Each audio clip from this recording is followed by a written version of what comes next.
So one morning, the employees of this pizza restaurant, they all show up to their shift. But today, the restaurant is empty. Like no one had showed up to open it. Now the franchise owner, normally he's there to unlock the place. But this time, he isn't. In fact, no one had heard from the guy in several days. Now shortly after all that, police, they go to the owner's house to do a welfare check on him. And they knock on the door, but no one answers. So they walk over and they look in the window, and that's when they see a body on the floor. Now the guy, his name's Hal. He's 51. And one day, he hears about one of his former employees. This girl, Sarah. He hears that she's having a rough time in her personal life. She's got some depression, her parents are splitting up, and some other horrible stuff. Sarah's only 17. So Hal, he decides to call her and I guess console her. And she tells him she's been having problems with her parents, so he's like, all right, why don't you come live with me for a while? And I'll take care of you and I'll help you get your life back on track. So then bam, Sarah moves into Hal's house and they become roommates. And so far, it's going pretty well. Cause Hal, he's like the cool dad. He always keeps booze available for her, and apparently drugs too. He even offers to pay $6,000 for the nose job she's always wanted. And so to Sarah, this seems like a really good deal.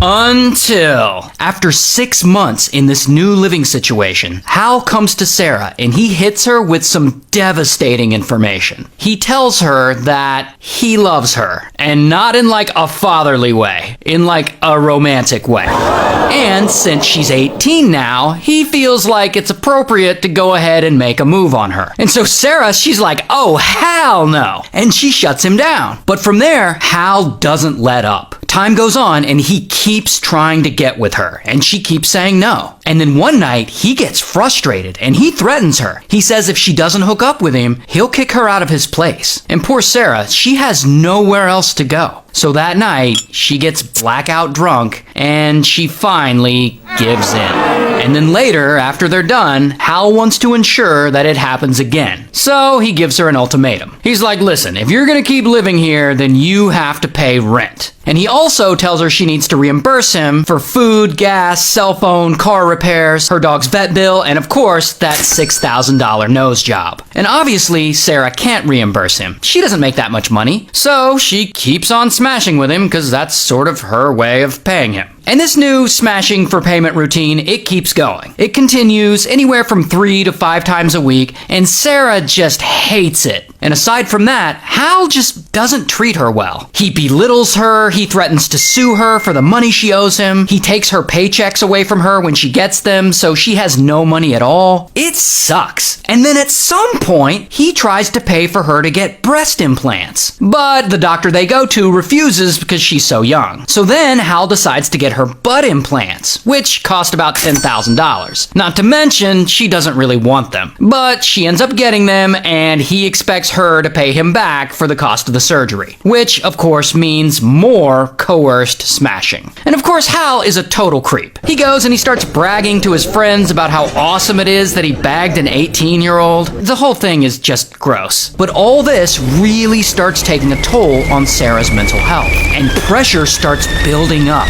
and she feels like she's going crazy, like she's a caged animal. And she doesn't know what to do with all this rage. And she starts freaking out, and she buys a rabbit from a local pet store, and she like unalives it with a knife. And that doesn't help her feel better at all. So then finally, after living with him for 10 months, Sarah just snaps. And she decides she's gonna unalive Hal.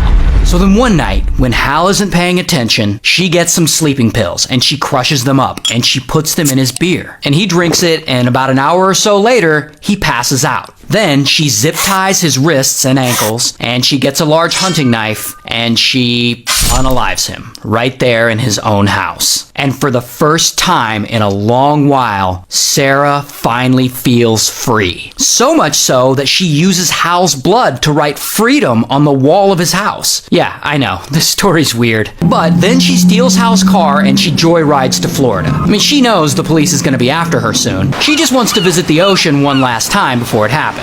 So she visits the ocean, and then 11 days later, police catch up with her. And boom, she's arrested. Here's her mugshot. So she goes to trial, she's convicted of first-degree murder, she takes a plea deal, and she's sentenced to a minimum of 50 years in prison, but later it's reduced to 25 years. Shout out to Topeka.